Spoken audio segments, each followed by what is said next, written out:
So yes, I got myself the A7S III.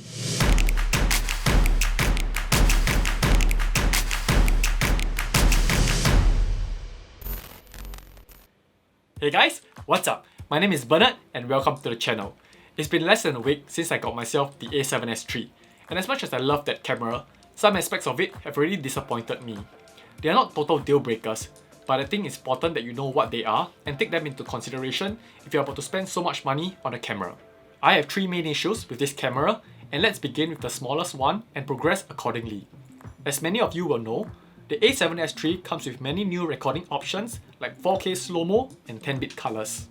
As awesome as that sounds, these files naturally come with high bit rates, and you need fast SD cards to unlock these options. If you own a card with V30 continuous recording capabilities, you can still film in 10-bit but you'll be capped at 4K 50p.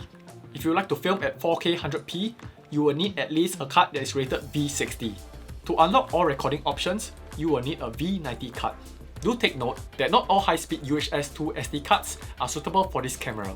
For example, I own a SanDisk SD card with read and write speeds of up to 300 MB per second. Little did I know that this card only has a rating of V30. That's quite disappointing considering that this 64GB card cost me over $120. I had to get myself these Sony Tough cards, and thankfully, they are cheaper than the SanDisk card at $89 for 128GB. These cards are rated V60 and will unlock all recording options except filming in the XAVC-SI option. In my opinion, filming the XAVC-S is good enough. If you'd like to know more about the different recording formats, check out this detailed explanation by Jonhson. Link will be in the description below. The first issue is understandable, and I was just being a baby about having to spend extra money, but the second problem is a legit one.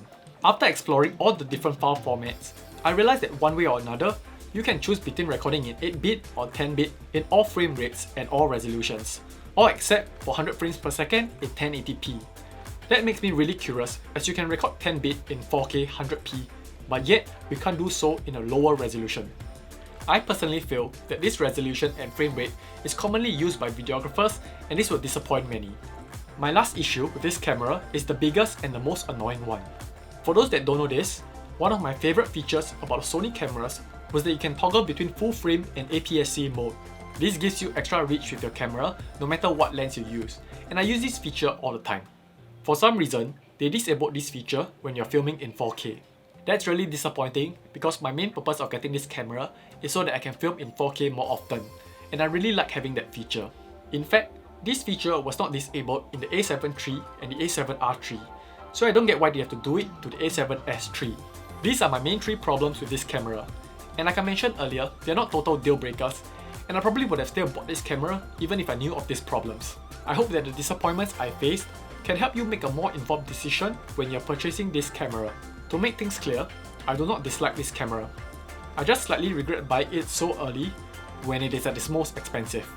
I am still going to enjoy using this camera, so stay tuned for my review video, which I plan to release soon after using this camera for a bit. I hope you guys enjoyed this video and found it useful. Don't forget to like and subscribe if you did. That's all for this video. It's a wrap!